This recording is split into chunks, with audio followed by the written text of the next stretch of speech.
Seja bem-vindo a mais um vídeo para falar de prova de residência. Hoje eu quero falar sobre um assunto que muitas vezes é negligenciado, que muitas vezes é obscuro, que é a entrevista, a pontuação na entrevista. O que vale ou não a pena você ter no currículo pensando em prova de residência. Quero desmitificar tudo o que você sabe e mostrar um caminho que faz sentido para você atingir uma maior pontuação nessa fase tão importante da prova.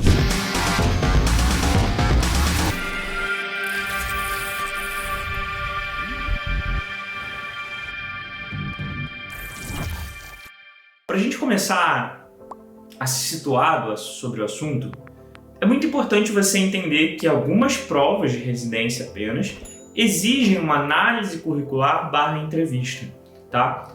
Não são todas as provas que, por exemplo, exigem uma entrevista física. Por exemplo, o PSU de Minas Gerais, eles têm análise curricular, mas você não vai sentar numa banca com o examinador e vai te fazer perguntas sobre o currículo, vai fazer uma arguição do seu currículo, vai defender aquilo.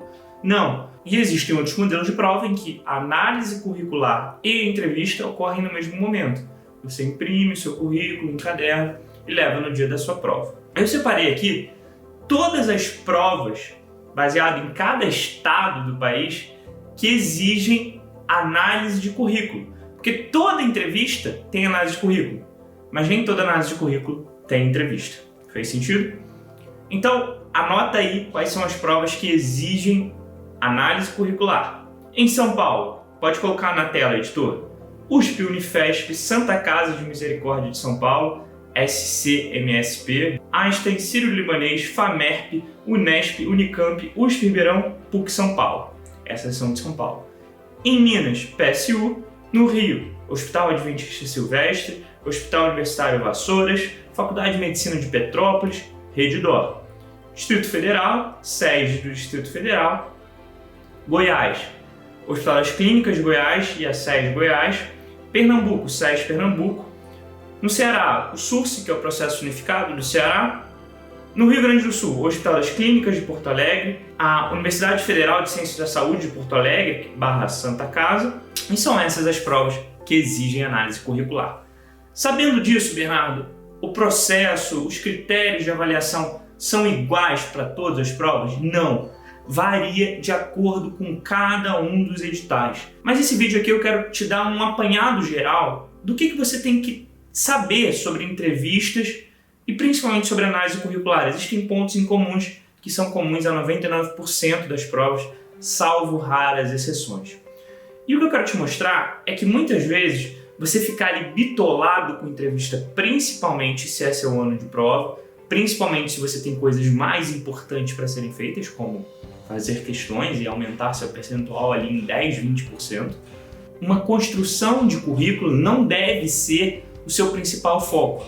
Você tem que olhar com carinho, sim, para essa etapa, mas se você está agora, em julho ou agosto, se preparando para a prova, em pouco tempo você não vai conseguir construir um currículo perfeito. Isso devia ter sido feito antes e agora não adianta ter que chorar o leite derramado. Caso você ainda esteja no 4º, 5º ano, aí sim vale a pena você às vezes pegar uma monitoria, entrar numa bolsa de iniciação científica, fazer um projeto de pesquisa, publicar um artigo, um trabalho em congresso. Todas essas atividades normalmente pontuam 99% das provas. E aí a pontuação varia em cada uma delas, varia de acordo com o número. Algumas contam até 3 monitorias você pode pontuar, outras só uma monitoria e 2, não muda tanto. Então você tem que se atentar ao edital.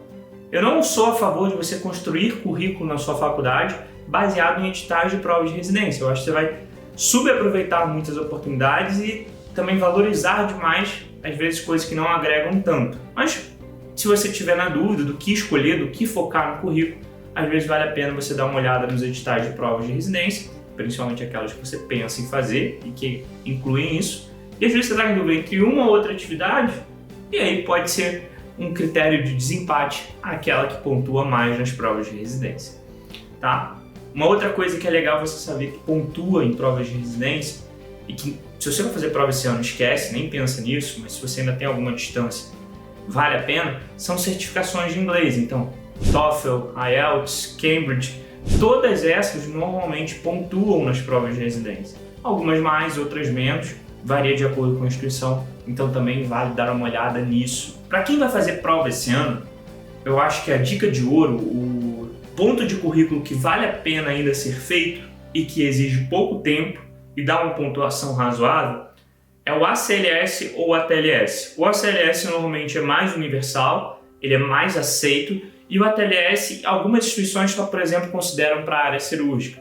Para R3, a ATLS vale muito, obviamente, para a área cirúrgica. Então, essa é uma dica do que vale a pena ainda, mesmo que seja seu ano de prova, você fazer, tá? Para a galera que está no 5º ano, eu consideraria, então, monitorias, pesquisa científica, publicação, bolsa, o que seja, ligas acadêmicas, se você ainda não fez parte, vale também, proficiência em inglês, estágios, tá? Principalmente estágios com certificação, não dá para ser aquele estágio em que você acompanhou o seu tio que dá plantão, não, tem que ser um estágio com prova ou um estágio oficial, vamos dizer assim. Se for no exterior, melhor ainda, porque naquelas entrevistas em que você tem arguição, esse destaque de ter um estágio no exterior é uma coisa que pode levar à sua pontuação. Só um detalhe, nessas entrevistas em que você tem que defender o currículo, a parte subjetiva conta muito. Às vezes conta 30%, 40% da pontuação total do seu currículo, o como você defende ele diante da banca. Então é muito importante que você tenha argumentos e uma lógica e principalmente confiança, claro, sem mentir, né? Mentir não vale na entrevista, galera. Mas que mostre para o examinador que você é a pessoa mais bem preparada para assumir aquela vaga de futuro residente. Então, tem coisas que não são tangíveis na pontuação, mas que geram um impacto maior, como por exemplo no estágio no exterior, tá? Essa é uma dica de ouro também, se você fez e vai prestar prova nessas bancas que exigem a arguição de currículo, ressalta esse ponto, porque normalmente é uma coisa muito bem valorizada pelas bancas, tá? Mas a grande mensagem que eu quero que você saia desse vídeo é que não adianta você ficar surtado com o que você fez ou não fez, principalmente se falta pouco tempo para a prova. Baixa os editais do ano passado, foca nessas instituições que eu falei, a tendência é que elas mantenham a análise curricular. Por exemplo, ano passado foi ano de pandemia, algumas instituições que exigiam análise curricular não exigiram, então pode ser que existam mudanças ainda esse ano, mas eu acredito que vai manter esses padrões de instituições, que são instituições que tradicionalmente exigem análise curricular há bastante tempo. Olhem o edital, vejam se, por exemplo, o ACLS pontua, o ATLS, se existe algum curso de fim de semana, alguma coisa que não vai te prejudicar os estudos, que você possa fazer para pontuar mais 1, 2 pontos na entrevista. E considera isso no seu custo-benefício. Não só o custo do curso, mas o seu tempo, o seu deslocamento, tudo isso para você colocar na balança e ver se é uma troca favorável. Tá bom? Espero que você tenha gostado desse vídeo. Valeu, galera. Até a próxima.